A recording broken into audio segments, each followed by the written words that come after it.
자, 오늘 우리가 읽은 말씀은 여러분들이 아마 들어보셨을 말씀이고 혹 성경을 읽으면서 또 읽어봤을 것입니다. 오늘 이 말씀은 엘리 제사장 가문의 엘리 제사장에게 하나님께서 주신 하나님의 심판과 책망의 말씀입니다. 자, 우리는 우리의 신앙이 궁극적으로 하나님을 철저하게 존중하지 않는 신앙이라면 우리의 신앙은 굉장히 잘못된 그러한 신앙이라고 하는 것을 분명하게 인식을 해야 됩니다. 자, 오늘 우리 시대 기독교를 보면은 과연 하나님을 존중하는 교회, 또 각 신자들이 신앙생활하는 그 신앙생활의 방식과 그 마음과 의도가 참으로 하나님을 존중하는 신앙인지 아닌지, 이것이 저는 제일 중요한 판단 기준이 되어야 되고 확실한 것이 되어야 된다고 저는 생각합니다. 우리가 신앙생활을 하는 이유가 뭐겠습니까? 궁극적으로 우리가 신앙생활을 하는 이유는 하나님을 존중하는 것입니다. 흔히 얘기해서 이 존중이란 말을 다른 말로 바뀌면 하나님께 영광을 돌리기 위해서 우리가 신앙생활을 하는 것입니다. 그러나 종교라고 하는 것을 가만히 살펴보면 세상에 많은 여러 종교들이 있습니다. 우리 기독교뿐이 아니라 여러 종교들이 있지만 다른 종교들은 실제로 그 종교의 목적이 뭡니까? 그 종교를 숭배하는 자들을 위해서 그 종교가 있는 것이에요. 다른 종교는 결국 궁극적으로 그 종교를 가만히 살펴보면 그 종교를 숭배하는 자들을 위해서 종교가 존재하는 것이지 그 종교 자체를 위해서 존재하는 건 아니에요. 자, 그러나 기독교는 다릅니다. 기독교 그 자체, 즉 하나님의 영광을 위해서 존재하는 것이지 사람을 위해서 존재하는 건 사실은 아닙니다. 이것은 우리가 성경을 유심히 읽어보면 알 수 있는 것입니다. 자, 하나님께서는 엘리 제사장에게 지금 사무엘을 통해서 어떠한 지금 메시지를 줬습니까? 하나님께서는 이 엘리 제사장과 그의 아들들과 그들이 하는 형태가 하나님을 멸시하고 무시했다고 하는 하나님의 책망을 지금 하나님께서 책망하시는 것입니다. 즉 엘리 제사장이나 그 두 아들이나 그들이 존재하는 이유는 하나님의 제사장으로서 하나님을 거룩하게 하고 영광스럽게 하고 하나님께서 그들에게 주신 거룩한 제사장의 직분을 잘 올바로 바르게 그것을 감당하도록 하나님께서 명령하셨단 말이에요. 그러나 엘리와 그의 아들들은 그렇지 못했어요. 특히 문제가 되는 것은 엘리의 문제가 있습니다. 엘리는 이스라엘의 대제사장으로서 그 책임이 얼마나 큽니까? 이 사람이 하나님을 바르게 섬기는 것을 자기 자신이 잘해야 이스라엘 백성들이 하나님을 올바로 공경하고 믿고 섬기는데, 그러나 엘리 제사장부터가 잘못이었어요. 어리석었어요. 밀어냈어요. 하나님을 존중하지 않았어요. 오히려 사람을 존중했습니다. 이게 하나님께서 오늘 이 엘리 제사장에게 크게 지금 책망한 거예요. 그래서 그 이전에 그 당시 소년 사무엘에게 이 부분에 대해서 이미 다 계시했습니다.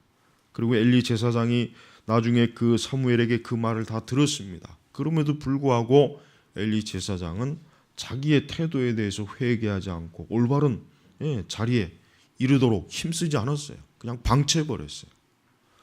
자, 우리가 신앙생활할 때 보면은 한때는 신앙생활을 잘하고 열심히 하고 올바로 하다가 이상하게 어느 한순간에 삐딱하게 돌아가는 사람들이 상당히 많이 있어요. 한때는 정통 교리를 믿고 신앙생활도 바르게 하고 충성되게 하고 자기에게 주어진 사명을 잘 감당하고 그렇게 했던 사람들이 어느 시점에 가서 왜 그런지는 모르겠지만 다양한 원인이 있겠지만 그만 변질된 거예요. 그만 타락한 거예요. 그만 하나님을 경외하는 그 자리에서 이탈해 버렸어요. 그런 사람들이 의외로 굉장히 많이 있습니다. 성경에도 그런 사람들이 왜 없겠습니까? 성경에도 그런 인물들이 몇몇이 분명히 보여요. 그래서 우리는 우리의 신앙의 부분에 있어서 우리가 과연 일생토록 하나님을 존중할 것인가 아닌가에 대해서 우리는 확고하게 하나님과 언약을 맺어야 돼. 하나님과 언약을 맺어야 돼. 하나님께서는 오늘 주신 이 말씀 중에 보면은 나를 존귀하게 여기는 자를 내가 존귀하게 여기고 나를 무시하는 자를 내가 멸시할 것이다. 자, 여러분 이 말씀을 한번 보십시오. 하나님께서 하나님이 이런 말씀을 하실 수 있는 분인가 한번 생각해 보십시오. 근데 하나님은 이런 말씀을 하십니다. 하나님은 우리 모든 신자들에게 이러한 말씀을 하십니다. 이러한 말씀을 당연히 하셔야 하는 분입니다. 왜 그랬습니까? 하나님은 마땅히 존중을 받으셔야 돼요. 영광을 받으셔야 될 분이에요. 자, 오늘날 교회는 어리석게도 하나님을 존중하고 하나님께 영광을 돌리는 것보다는 뭐예요? 사람이 존중을 받고 사람이 영광을 받는 일에 굉장히 거기에 거의 다 집중되어 있어요. 설교 내용도 그렇고 프로그램도 그렇고 여러분 그 CCM 가사도 보십시오. 그게 과연 하나님을 존중하기 위해서인 겁니까? 아니면 사람을 존중하기 위한 것입니까? 한번 생각해 보시란 말이에요. 우리는 이런 것들에 대해서 좀 꼼꼼하게 우리는 까다롭게 좀 살펴봐야 돼요. 너무 그렇게 까다롭게 뭐 할 필요가 있겠느냐. 그저 신앙생활은 다 좋게 하면 되지. 그렇게 해서는 안 되는 것입니다. 자, 하나님께서는 분명하게 요구하십니다. 나를 존귀하게 여기는 자를 내가 존귀하게 여기. 자, 그러면 나를 존귀하게 여긴다고 하는 게 뭐겠습니까? 한번 생각해 보십시오. 자, 우리가 사람을 대할 때도 그 사람을 존귀하게 대하는 것과 무시하는 것과 형편없이 대하는 것과 멸시하는 것과 이런 거 다 알죠? 다 알죠? 네. 하나님도 바로 그런 거예요. 여러분, 우리 성도들이 하나님의 어떤 은혜에 취해가지고 하나님 앞에 우리가 마땅히 하나님을 존중해야 되는데 존중하지 않는 태도와 그런 것들이 우리 안에 있어요. 많이 있단 말이에요. 우리가 그런 것들에 지금 무신경하면 안 돼요. 오늘 말씀의 주제는 우리 자신들이 하나님을 존중하지 않는 것이 혹시 있나? 우리는 그것을 파헤쳐야 돼요. 그것을 끄집어내야 돼요. 그것을 없애버려야 돼요. 그러한 죄를 회개해야 돼요. 그런 것들에 대해서 우리가 모른 척하고 묻어두면 안 됩니다. 자, 우리는 하나님을 어떻게 하면 하나님을 존귀하게 여길 수 있습니까? 하나님을 존귀하게 여기는 것은 무엇입니까? 무엇보다도 우리는 하나님의 말씀을 존중해야 돼요. 우리는 성경의 말씀을 존중해야 돼요.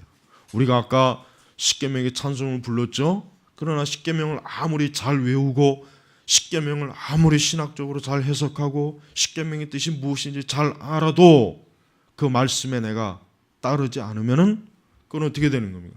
하나님을 멸시하는 거예요. 하나님께서 말씀을 하셨는데 그 말씀에 따르지 않는다. 그 말씀대로 가지 않을 때, 그 말씀대로 믿지 않을 때 그 사람은 하나님을 존중히 여기는 것이 아니에요. 자, 여러분 우리가 아무리 예배의 형태를 잘하고 멋있는 찬양을 부르고 아무리 좋은 예배당에서 예배를 드리고 우리가 아무리 멋있게 온갖 예배 형태를 갖춘다 해도 우리가 성경의 말씀을 실제적으로 따르지 아니하면 그 사람은 하나님을 존중하는 것이 아니에요. 존귀하게 여기는 것이 아니에요. 그러니까 우리가 속으면 안 돼요. 우리는 사람들에게 그 외적인 형태에 속으면 안 돼요. 그 사람이 실제로 하나님의 말씀에 따라서 믿고 있는가? 정말 성경 말씀을 존중하는가? 우리는 이것이 중요한 것입니다. 우리는 성경 말씀이 하나님의 말씀이라고 믿습니다. 성경 말씀은 하나님의 말씀도 있고 사람의 말도 있고 좀 잘못된 말도 있고 오류도 있고 시대에 맞지 않는 것도 있고 그런 식으로 성경 말씀을 판단하는 자들은 하나님을 멸시하는 자예요. 하나님이 불완전하다는 뜻 아니겠어요? 그런 식으로 하다면. 하지만 하나님이 어떠한 분이십니까? 완전하신 분이죠. 하나님은 더 완전하실 수가 없어요. 왜? 하나님 그 자체가 완전하시기 때문에 더 못해지거나 더 나아지지 않아요.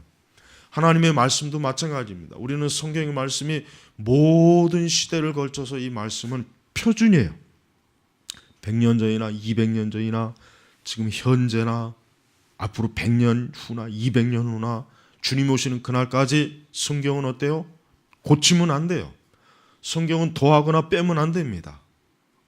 완벽하기 때문에. 그러니까 어느 시대를 사는 성도인간이 성경 말씀대로 믿어야 돼요. 성경이 가르치는 대로 가는 것이에요. 성경이 하지 말라 하는 것은 하지 않는 것이고 성경이 하라 하는 것은 하는 것이에요. 이것이 바로 하나님을 존중하는 것입니다. 이것이 바로 하나님을 지극히 높이는 것입니다. 성경에는 하나님이 어떠한 분으로 나옵니까? 하나님은 창조주로 나와요. 창조주. 하나님은 세상의 모든 걸 만드셨어요. 하나님이 만들지 않은 것은 한 가지도 없습니다. 하나님은 사람부터 시작, 사람과 이 세상에 보이는 모든 걸 다 만드신 거예요. 그분은 또한 살아계신 분입니다. 하나님은 죽은 자가 아니에요. 하나님은 없는 존재가 아닙니다. 하나님은 명확하게 살아계십니다. 하나님은 지금도 살아계신 분입니다. 우리 성도들이 하나님이 살아계시다는 것을 한번 깊이 한번 묵상하셔야 돼요. 깊이 생각해 보셔야 돼요. 하나님은 단순히 그저 살아있지 않은데 살아있는 것으로 믿는 것이 아니에요. 많은 무신론자들이 하나님의 존재를 의심하죠. 믿지 않죠. 그렇습니다. 그들로서는 그럴 수밖에 없는 것이에요. 그러나 우리 그리스도인들은 하나님이 살아계셔서 지금도 세상의 모든 것들을 통치하시고 다스린다는 것을 믿어야 돼요.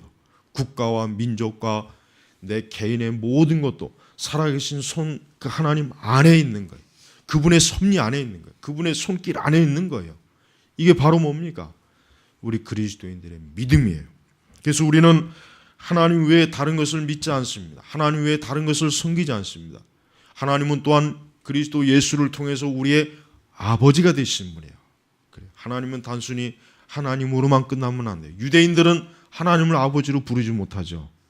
예수님께서 하나님을 아버지라고 불렀다고 유대인들이 얼마나 그것을 가지고 이 신성 모독자라고 예수님을 핍박했잖아요. 자, 하나님은 우리의 아버지가 되시는 거예요. 하나님 우리의 아버지입니다. 부성, 하나님 우리를 돌보시는 분입니다. 그분은 그리스도 예수를 통해서 우리를 하나님의 자녀로 삼으셨어요. 우리가 양자가 됐어요. 우리가 입양이 됐어요. 그래서 우리는 하나님을 부를 때 그냥 하나님이 아니라 뭐예요? 아버지 하나님으로 부르는 아버지 하나님. 여러분이 기도하실 때 하나님 아버지로 불러야 돼요. 그게 좋은 기도입니다. 물론 하나님으로만 불러도 되긴 하지만 그러나 더 좋은 성도는 더 신앙이 올바른 성도는 하나님을 아버지로 믿는 거예요. 아버지. 그분은 아버지셔서 우리의 모든 것들을 세세하게 돌봐줘요. 아버지는 자녀를 세세하게 돌봐주잖아요. 자녀의 모든 걸 책임지잖아요. 자녀의 모든 걸 지도하잖아요. 그게 올바른 아버지죠. 하나님은 바로 우리에게 그런 분이 되시는 분이란 말이에요. 바로 그 하나님 아버지께서 우리에게 말씀을 주셨어요. 그 말씀 속에는 계명이 있습니다. 우리 그 계명은 뭡니까? 계명은 지켜야 되는 거예요. 그 계명은 따라야 되는 거예요. 그냥 나는 하나님만 믿으면 돼. 뭐 계명이 뭐고 나는 소용이 없어. 아니에요. 여러분 계명 중에서도 여러분이 혹시 모르는 게 있어요. 사람들이 모르는 게 있어요. 복음 자체가 계명입니다. 주 예수를 믿으라. 그리하면 너와 내 집이 구원을 얻으리라 그랬잖아요. 자, 주 예수를 믿으라. 이거 자체가 뭐예요? 계명이에요, 계명. 그러니까 사람들이 이것을 믿지 않아요. 주 예수를 믿으라. 난 안 믿어. 난 싫어. 내가 왜 믿어? 그에게는 구원이 없는 것입니다. 여러분, 계명을 따른다는 것이 율법적인 것이 아니에요. 사람들은 오해하고 있어요. 신약시대 성도들은 계명에 매이지 않을 것이다. 신약시대 성도들은 은혜로 하나님 믿고 은혜로 구원받는 것이지 계명을 따르는 건 아니야. 그건 율법적인 거야. 그건 구약시대의 신앙이야. 천만에요. 예수님 뭐라 그랬습니까? 나의 계명을 지키는 자라야 나를 사랑하는 자라 그랬어요. 왜 예수님이 그 말씀하셨습니까? 하나님의 계명 전체 말씀을 따르는 거예요. 우리가 예수님을 어떤 식으로 우리가 사랑한다고 표현하겠습니까? 예수님이 눈에 보여야 뭐 예수님을 좀 더 우리가 구체적으로 사랑할 수 있을 텐데 보이지 않잖아요. 잡을 수가 없어요. 어떻게 우리가 예수님을 사랑합니까? 하나님을 사랑합니까? 계명을 지키는 거예요. 하나님께서 우리에게 주신 이 말씀을 지키는 거예요. 따르는 거예요. 그게 바로 하나님을 사랑하는 거예요.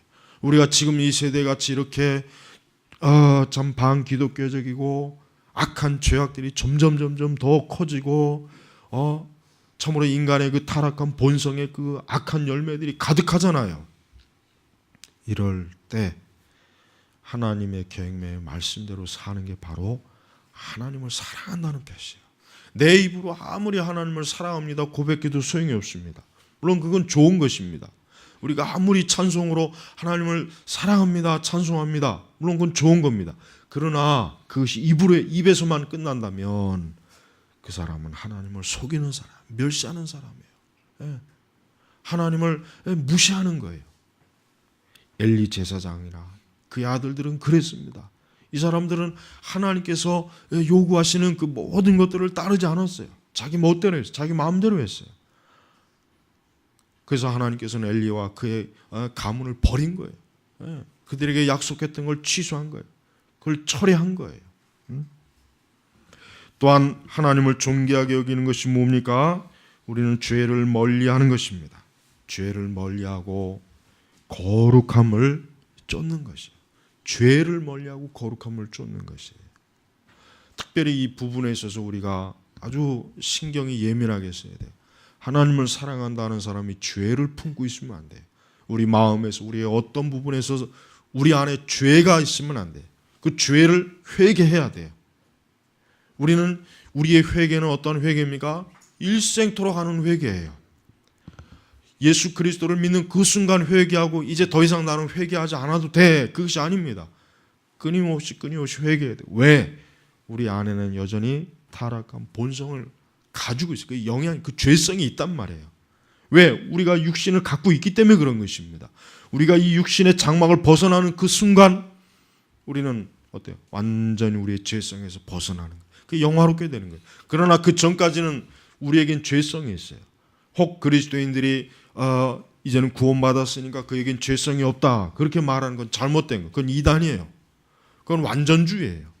실제로 그렇습니까? 그렇지 않아요. 여러분, 우리가 성경에 보십시오. 성경의 사도들도 때로는 실수하잖아요. 잘못하잖아요. 아니, 그 사도들이라는 사람이 어떠한 사람이 예수님께로부터 직접 사도로 임명을 받았고 주님과 함께 동행한 사람인데 그런 사람들조차도 허물 있고 실수가 있어요. 죄가 있었어요. 근데 하물며 우리는 어떻게 했습니까? 우리도 마찬가지예요. 그러니까 우리는 우리의 죄를 멀리하고 또 우리가 죄를 졌을 때 명확하게 회개해야 돼요. 죄를 회개하지 않는 사람은 그 사람은 결코 하나님을 존중하는 사람이 아니에요. 그래서 우리는 항상 하나님께 우리 자신의 죄를 고백해야 됩니다. 예수 그리스도의 이름으로 고백하고 그의 피로 씻어야 되는 거예요. 그게 우리가 해야 될 일이에요. 그리고 또 뭐 해야 됩니까? 우리는 죄를 단순히 멀리하는 것으로만 해서는 안 됩니다. 거룩함을 쫓아야 됩니다. 특별히 이것이 중요합니다. 거룩합니다. 지금 시대 교회 신자들이 결정적으로 문제가 뭡니까? 거룩함을 쫓지 않는 것이에요. 거룩을 사모하지 않아요. 거룩에 대한 열망이 없어요. 뭔가 하나님께 대한 거룩함이 없어요. 이것이 너무 큰 문제예요. 예수 그리스도를 믿고 그리스도의 영이 정말 그 안에 있다면 그 증거가 뭘까? 그 증거가 뭐겠습니까? 방언입니까? 아니에요. 거룩을 사모하는 거예요. 거룩함을 사모하는 것이. 진짜 그 사람이 거듭나고 중생했다면 그 증거는 뭐냐면 거룩에 대한 열망이 가득한 거예요. 그리고 성화가 더 빠른 사람, 성화의 열매가 더 빠른 사람의 특징이 뭡니까? 남들보다 더 거룩함에 대한 그 열매와 그 사모하는 마음이 극을 달하는 거예요. 여러분, 우리가 회개해야 될 것 중에 큰 죄악이 뭐냐면 거룩을 사모하지 않는 거예요. 거룩을 사모하지 않는 거예요. 그게 사실 우리의 죄 중에 큰 죄예요. 우리는 단순히 나는 예수님을 믿어, 나는 하나님을 믿어, 나는 구원받았어, 나는 그냥 신앙생활해. 우리는 대부분 거기에 머물 수가 있어요. 그러나 더 그것보다 차원이 높아야 돼요. 거룩을 사모하는 마음이 있어야 돼요. 그 거룩을 사모한다는 건 뭐야? 내 스스로가 거룩해지겠다는 것이 아니라 하나님의 그 거룩하심에 내가 그 거룩하심을 향한다는 거예요. 하나님의 거룩하심을 사모한다는 거예요. 이런 거룩함을 사모하는 사람은 어떻게 했습니까? 모든 일에 어떻게 하겠어요? 절제할 것이고 성령의 열매를 맺을 것이고 그리스도의 성품을 가지기를 힘쓸 것이고 자기의 죄성에 대해, 특히 자기의 죄에 대한 인식이 커질 거란 말이에요. 아주 클 거란 말이에요. 그러니까 그거에 대해서 애통하는 마음이 있지 않겠어요? 애통하는 마음이 있을 것이란 말이에요. 그래서 슬퍼할 것이란 말이에요. 그 심령이 어때요? 항상 하나님의 거룩함으로 인해서 자기 자신의 그 불결한 마음과 그런 생각과 그런 것들로 인하여 그 마음이 어떻게 했습니까? 늘 애통하는 마음을 가지고 있을 것이란 말이에요. 근데 여러분 보세요. 지금의 교회들은 뭐 축제하는 교회, 축제 예배, 행복한 예배, 행복한 교회, 뭐 잔치. 여러분 이런 용어들이 과연 교회에서 쓸 용어입니까? 그건 말이 안 되는 거예요, 사실은. 왜 교회가 하나님에 대한 거룩함과 회개와 왜 우리가 더 그런 것들을 더 강조하지 않고 왜 그런 것들은 소홀히 하면서 왜 다른 세속적인 것들을 그런 용어와 그런 개념들을 끌어다가 왜 우리 예배 요소 속에 그런 걸 집어넣습니까? 그건 잘못된 거예요. 그건 어리석은 것이에요. 우리는 죄를 짓지 않고 죄를 경계하는 선에서 머물지 말고 한 발자국 더 나아가서 뭡니까? 거룩한 것을 사모해야 돼요. 거룩한 것을 사모하는 사람은 말씀을 사모할 것이고 기도를 사모할 것이고 그는 하나님의 계명에 지키기를 힘쓸 것입니다. 그는 자기에게 주어지는 세속주의적이고 인본주의적이고 또 타락한 것들을 경계할 것입니다. 또한 죄악된 풍습과 관습도 역시 멀리할 것입니다. 당연히 우상 숭배하는 것은 더더욱 그는 혐오할 것입니다. 바로 그것이 거룩이에요. 예수 그리스도 안에 있는 사람은 거룩을 사모할 수밖에 없어요. 왜? 그리스도의 영이 그에게 임하니까. 성령이 그에게 임하면 성령은 어떠한 분이에요? 거룩한 영이잖아요. 말 그대로 거룩할 성자잖아요. 거룩한 영이시에요. 그러니까 거룩한 영이 있는 사람이 어떻게 거룩하지 못하는 것을 사모하고 그와 같은 일에 참여하고 그러한 일에 힘쓰겠습니까? 이거는 논리적으로도 말이 안 되는, 이건 이성적으로도 말이 안 되는 거예요. 우리가 성령에 대해서 많이 떠들고 말한다고 해서 중요한 것이 아니라 진짜 거룩한 성령의 뜻을 따르고 있는가, 이것이 중요한 것이에요. 또한 하나님을 존귀하게 여기는 것이 무엇이겠습니까? 지금 우리가 이렇게 예배를 드리는 것, 그것이 바로 하나님을 존중하는 것이에요. 또 하나님께 기도하는 것, 또 하나님을 찬송하는 것, 이런 은혜의 생활을 하는 것이 하나님을 존중하는 것이에요. 하나님을 존중한다고 하면서, 하나님을 믿는다고 하면서 예배를 안 드리거나 기도하지 않거나 말씀을 보지 않거나 찬송을 하지 않거나 그 사람이 어떻게 하나님을 존중하는 사람이겠습니까?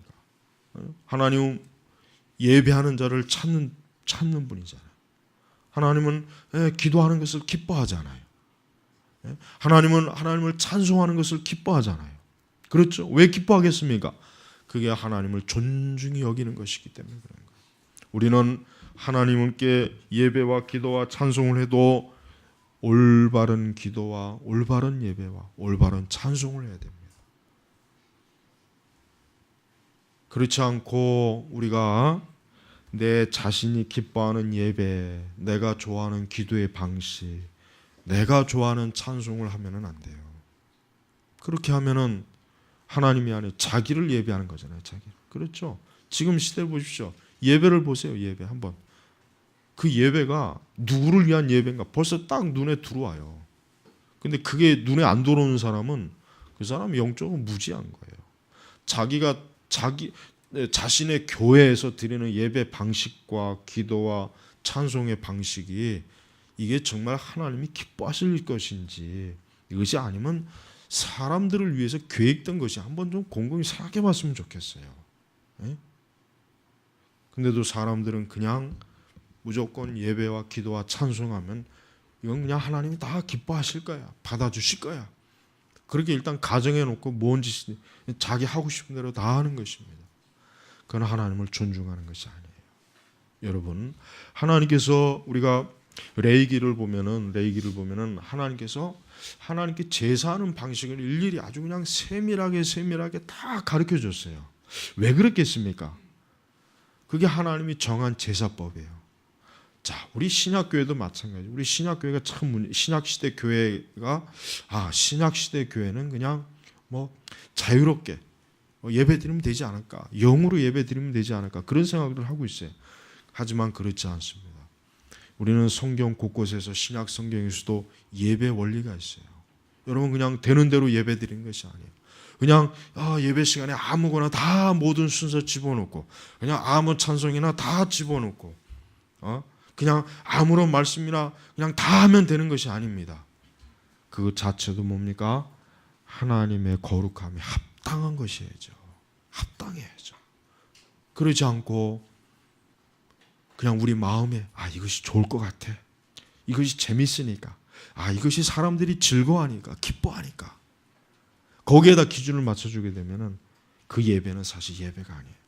그건 우상숭배예요. 그건 하나님이 기뻐하지 않는 거예요. 그러니까 그런 식으로 하나님을 아무리 예배 드려도 하나님 그 예배를 받지 않습니다. 우리는 우리가 드리는 예배가 정말 하나님이 기뻐하시는 예배인가를 살펴봐야 돼요. 단 무엇보다도 중요한 것은 바른 교훈과 바른 교리로 하나님을 존중해야 됩니다. 여러분, 우리의 기독교 신앙은 철저하게 교리적인 신앙이 돼야 돼요. 하나님의 말씀의 교훈의 바탕을 둔 신앙이어야 돼요. 그냥 나는 이것이 좋아, 그래 너는 그런 신앙 갖고, 나는 이것이 좋아, 그래 그럼 너는 그런 신앙 가져라. 사실 지금 그 교회를 보면은 사실 신앙이 너무 제각각이에요. 어떤 사람은 이런 신앙, 어떤 사람은 은사주의적인 신앙, 어떤 사람은 또 신비주의적인 신앙, 어떤 사람은 또 자기 나름대로 또 꾸며낸 이상한 신앙도 있어요. 별 신앙이 다 있어요. 그러나 우리는 성경에 근거한 신앙, 즉 성경에서 가르친 교리와 교훈을 가지고 있는, 거기에 기초한 신앙을 가지고 있어야 돼요. 그런 신앙을 가지고 있지 않다면은 그 신앙은 자신의 신앙이지 하나님께서 인정하신 신앙은 될 수가 없는 거예요. 자, 이단들은 그게 문제입니다. 이단들은 자기네들이 고안해낸 그 잘못된 교리와 방식대로 그들은 하나님을 믿는 거예요. 그래서 그들은 잘못된 거예요. 이단은 거짓 교리로 하나님을 믿는 사람들, 그 거짓 교리로 아무리 하나님에게 와봐야 하나님을 받아들이지 않습니다. 그래서 우리가 왜 교리가 중요합니까? 성경의 말씀대로 그 신앙을 체계화시켜야 되기 때문에 그러는 거예요. 그래서 우리는 성경을 바르게 알아야 됩니다. 또 성경을 체계적으로 정리한 교리를 그래서 우리가 배우는 거예요. 그 교리를 통해서 이런 것을 믿고 이렇게 알고 있는 신앙, 그것이 바로 하나님을 존중하는 신앙이구나 하는 것을 알 수가 있는 것입니다. 하나님은 그냥 사람들이 자기가 원하는 대로 자신의 방식대로 자기 마음껏 네가 원하는 방식대로 너 하고 싶은 대로 네 취향대로 너 기질대로 그렇게 하나님 믿어도 된다. 하나님 그런 말씀을 하신 적이 없습니다. 하나님은 모든 걸 다 세세하게 조목조목 알려주시고 계명을 만들어주시고 규칙을 정해주셨습니다. 이런 것들이 싫습니다. 난 그냥 자유롭게 자유하는 영 가운데서 하나님 믿고 싶습니다. 이런 사람들이 상당히 많이 있어요. 이런 사람들은 나중에 교회를 떠나요. 그래서 요즘은 교회 안 다니는 사람도 많아요. 교회를 가야 하나님 믿는 건가? 내가 집에서 성경을 읽고 기도하고 열심히 하나님 말씀, 그렇지 않습니다. 그래서 하나님 기뻐하지 않는 신앙입니다. 하나님이 그런 것을 기뻐하셨다면 굳이 우리가 사도행전에 보십시오. 왜 사도들이 모여서 예루살렘 교회를 왜 세웠겠어요? 세울 필요가 없어요. 사도 바울은 왜 가는 곳마다 교회를 왜 세웠겠어요? 그러니까 왜 예배당을 세워서 왜 거기에 믿는 자들을 모아서 그들을 가르치고 그들이 예배하도록 왜 했겠습니까? 그냥 너희들 각자 알아서 다 집에서 믿어라. 모일 필요 없다. 굳이 모여서 예배당에 모일 필요 없다. 그렇게 가르쳤을 거 아니에요. 근데 그러지 않았단 말이에요.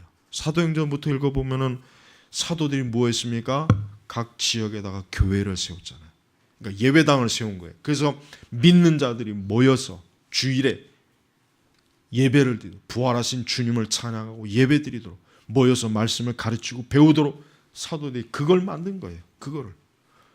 바로 그것이 신약 교회가 출발한 거예요.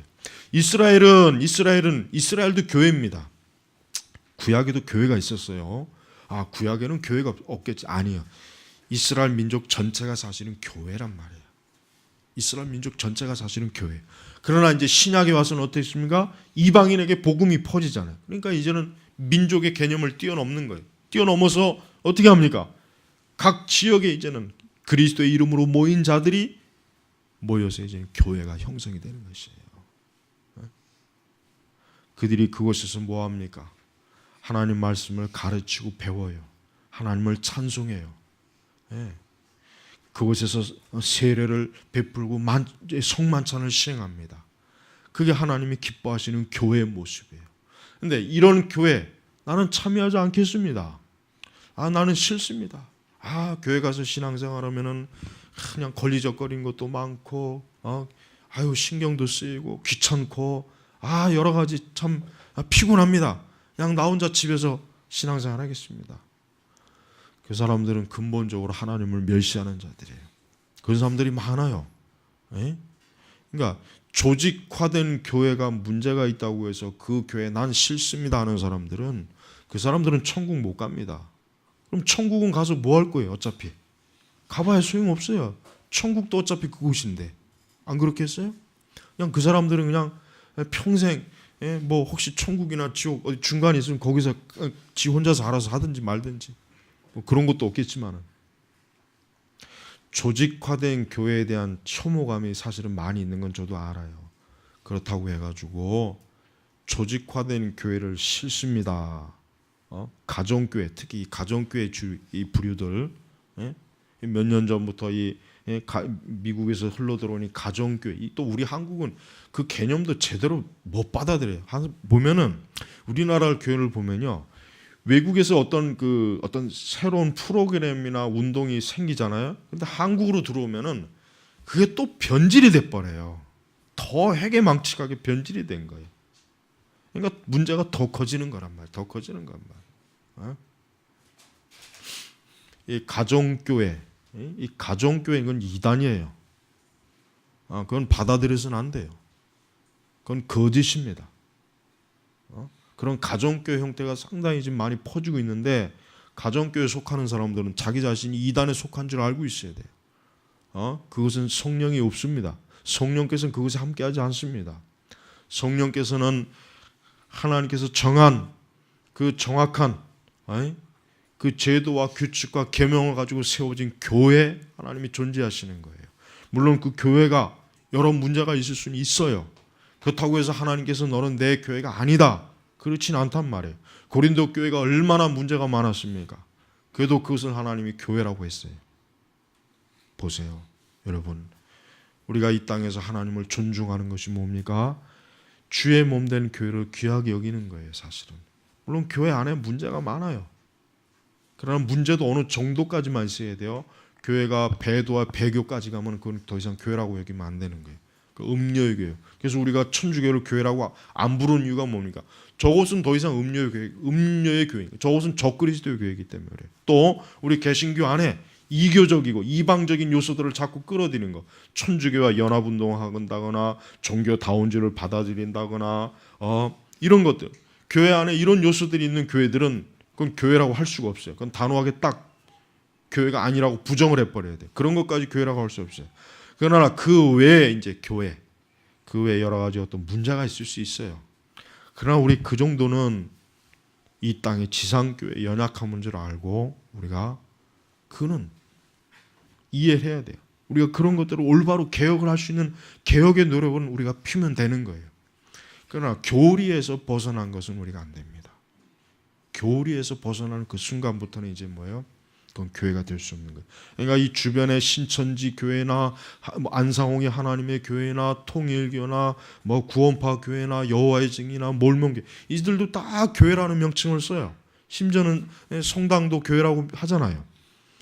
그러나 그것은 교회가 아니에요. 즉 하나님께서 인정하시는 교회가 아니에요. 왜? 그 교회들은 하나님을 존중히 여기는 것이 아니라 뭡니까? 사단을, 마귀를 존중히 여기는 것이에요. 하나님을 존중히 여기지 않은 것이에요. 우리 성도들은 하나님을 존귀하게 여기는 신앙을 가져야 돼요. 하나님을 정말 사랑하는 마음을 갖고 죄를 멀리하고 하나님 말씀하신 계명을 지키기를 힘쓰고 그 계명을 지키기를 힘쓰는 것이 자기 의가 아니란 말이에요. 그거 해야 돼요. 예수 그리스도 안에서 구원받은 사람은 주의 계명을 철저하게 지키기를 힘써야 돼요. 그게 믿음입니다. 그게 신앙이란 말이에요. 그게 그런 거 무시하는 사람은 애초부터 그리스도하고는 상관이 없는 사람들입니다. 우리는 하나님을 존중히 여기지 않으면서 주의 이름을 부르고 하나님을 멸시하는 행태를 많이 합니다. 지금 시대 신자들은 보면 우상 숭배도 하고 가짜 복음도 믿고 죄와 악을 행하고 거룩하지 못한 일에 참여하고 손을 대고 십자가의 복음을 멸시하고 그러면서 나는 하나님 믿습니다. 나는 교회 다닙니다. 나는 신앙생활 합니다. 그건 다 가짜입니다. 오늘 엘리에게 한 말씀이 바로 그거예요. 나를 존귀하게 여기는 자를 내가 존귀하게 여기고 나를 무시하는 자를 내가 멸시할 것이라. 그래서 내가 멸시할 것이라. 우리 그리스도인들 가운데서도 하나님을 무시하는 자들이 있어요. 교회 다니는 사람들 가운데 하나님 무시하는 사람들 많습니다. 자기 멋대로 신앙생활하는 사람, 그런 사람들 많이 있어요. 그러니까 교회 안에서 문제 일으키는 사람들은 다 하나님을 멸시하는 자들이 대체로 다 그런 유형들이에요. 우리는 하나님을 무시하는 자들을 우리는 호의적으로 받아들이면 안 됩니다. 여러분 자신도 내가 혹시라도 하나님을 무시하거나 멸시하는 것이 있지 않은 그런 것이 혹시 있지 않았나 자기 자신의 심령을 살펴봐야 돼요. 여러분 우리가 사람을 존중히 대하는 것을 그 예법을 합니다.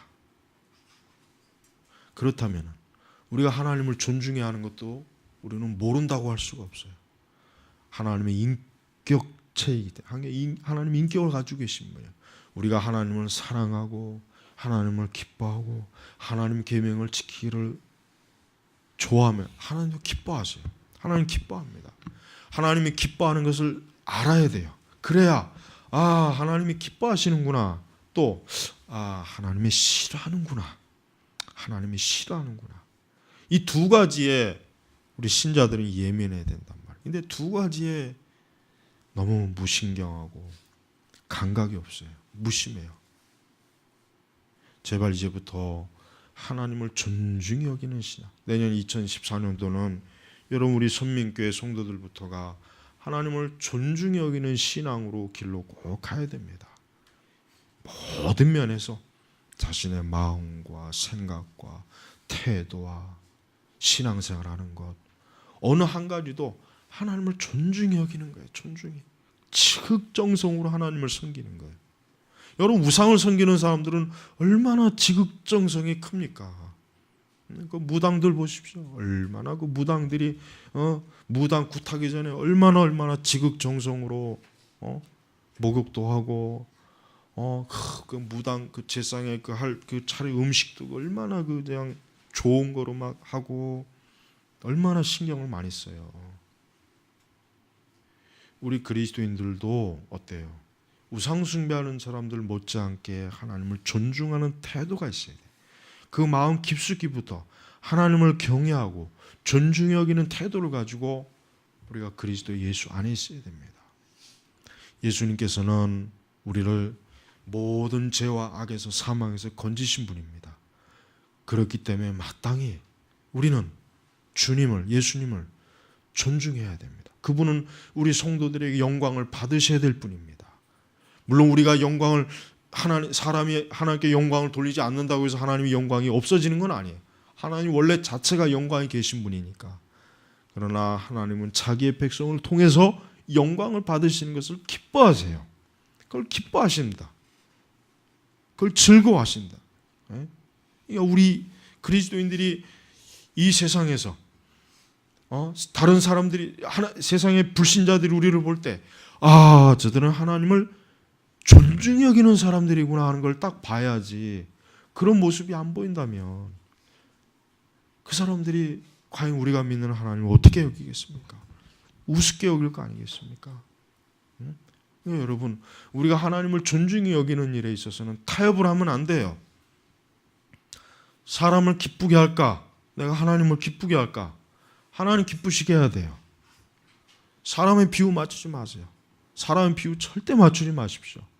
하여튼 신앙의 문제에 걸린 일에 있어서는 사람을 기쁘게 할 필요가 없어요. 싹 무시해버려요. 아주 그냥 확 무시해버려야 돼. 아주 그런 거. 부모 자식이고 뭐 없어요. 내가 하나님을 기쁘시게 하겠다고는 그런 마음을 가지고 있지 않는 이상은 신앙생활을 똑바로 제대로 하기 힘들어요. 쳐다보면은, 가만히 보면은 사람의 눈치를 많이 해요. 부모 눈치 보고 그 처자식 눈치 보고, 그러다가 그냥 시간 낭비하는 거예요. 허송세월하는 거예요. 그런 식으로 할 것 같으면 뭐 하려고 하나님 믿지 말지. 이게 속편하게. 여러분, 이건 중요한 거예요. 하나님을 기쁘게 하기 위해서는 모든 걸 다 희생해야 돼요. 이 엘리가 그 두 아들놈의 새끼가 문제 일으키고 오만 가지 짓을 할 때 단호하게 처리를 했어야죠. 그렇게 했으면 하나님이 이렇게 안 했단 말이에요. 근데 자기 아들이니까 그냥 그 부성에 약해가지고 그냥 봐주는 거예요. 봐주는 거. 그걸 이스라엘 백성들이 보면, 뭐 제사장들이 저렇게 하는데 뭐 우리라고 뭐. 이스라엘 전체에 하나님을 멸시하고 무시하는 거지 싹 퍼져버렸단 말이에요. 싹 퍼져. 그러니까 하나님께서 이렇게 단호하게, 내가 이제 너의 집에 더 이상 너희 집이 저주를 받을 것이다. 하나님이 엘리 제사장 장막을 나중에 끊어버리지 않습니까? 얼마나 하나님을 존중히 여기는 것이 중요한지를 우리가 알아야 됩니다. 지금 시대의 신자들은 너무 우습게 여겨요. 하나님은 그냥 흑살이 껍데기로 알아요. 흑살이 껍데기 뭔지를 알면서 웃는 사람들은 이거 하는 사람들이 이거. 하나님을 가장 우습게 여긴다는 거예요. 우습게. 하나님을 너무 멸시해요. 하나님은 그냥 마음대로 자기 마음대로요. 마음대로. 존중하는 태도가 없어요. 마음이 없어요. 벌써 딱 드러나요.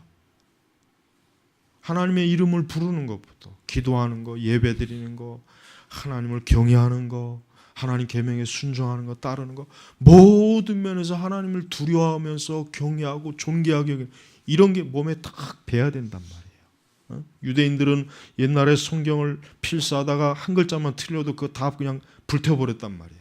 성경 말씀, 이게 성경을 필사할 때. 그러니까 유대인들은 이 성경 말씀 하나하나 적는 것까지도 이 하나님 말씀이기 때문에 두려워야 돼. 두려워다. 여러분, 지금 시대 성도와 과거 3, 40년, 50년 전의 성도와 딱 비교해서 차이 나는 게 딱 한 가지예요. 옛날 성도들은 하나님을 두려워했어요. 아주 두려워하고, 예배당 들어오는 것도 두려워하는 마음으로 들어요. 제가 주일학교 때는 이 강단에 아이들 올라오면 아주 그냥 혼났어요. 어른들도 함부로 못 올라와서 이 강단에. 제가 주일학교 때는. 그러니까 그건 사실 잘못된 건데, 뭐 구약시대 개념으로 너무 그냥 막 올라와서 막 여기서 막 뛰놀고 장난치면은 그냥 막 혼났단 말이야. 예배당 와서 막 뛰고 그러면 혼을 냈어. 그러니까 과거의 그 성도들은 확실히 딱 표가 나요. 모든 면에서 하나님을 존중해, 두려워해. 그러니까 교회가 그 존중하는 마음이 전체적으로 싹 퍼져 있어요. 어린아이부터. 근데 지금은 보십시오. 교회 안에서 개판이잖아요. 춤추고 난리치고 별짓 따고 싸우고 소리치고 고소하고 고발하고, 그거 다 하나님 우습게 여기서 그러는 거예요. 다 그 모든 원인이. 여러분, 제발 우리 선민교회 성도들은 하나님을 존중히 여기는 사람이 되어야 됩니다. 그래서 하나님 그런 사람들을 어떻게 합니까? 나를 존귀하게 여기는 자를 내가 존귀하게 여기고 있어요. 여러분, 한번 하나님을 존귀하게 여겼을 때 하나님이 여러분을 존귀하게 해주는 것을 경험해보고 체험해봐야 이 말씀이 사실이구나 알아요. 또 반대로 하나님을 멸시하면 하나님 멸시하면 하나님 그 멸시하는 자를 또 멸시하는구나 하는 걸 알단 말이에요. 이 말씀은 사실입니다. 이 말씀은 지금도 그대로 이루어지고 있어요. 제발 이제부터, 아니 여러분 이 새해 2014년도 내년도 여러분 하나님을 존중히 여기는 신앙으로 여러분의 길을 가야 돼요. 그걸 배워야 돼요. 청교도들이 얼마나 하나님을 존중히 여겼습니까? 지극히 존중히 여겼잖아요. 그 마음의 중심에서부터. 지금 세대 교회는 이게 없습니다. 하나님을 얼마나 우습게 여깁니까? 지 멋대로. 강단에서 목사들도 지 멋대로 설교하고 비성경적인 설교하고 이상한 프로그램 다 끌어들이고 교인들은 교인들대로 지 멋대로 신앙생활 하잖아요. 우리가 그런 걸 본받으면 안 돼요. 하나님을 존중히 여긴다면 과연 그런 일이 일어날 수 있을까라는 일들이 지금은 흔하게 일어나잖아요. 교회에서 흔하게 아무렇지도 않게.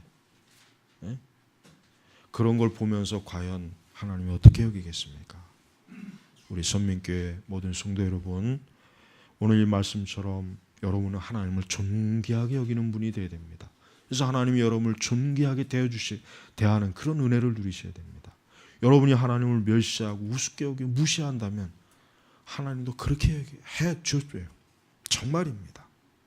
하나님은 지금도 살아계셔서 모든 사람들과 우리 그리스도인들과 함께하면서 우리의 모든 것들을 보시고 들으시고 아신 분이기 때문에 아무쪼록 이 말씀을 마음에 품으시기 바랍니다. 기도하겠습니다. 아버지 하나님 감사합니다.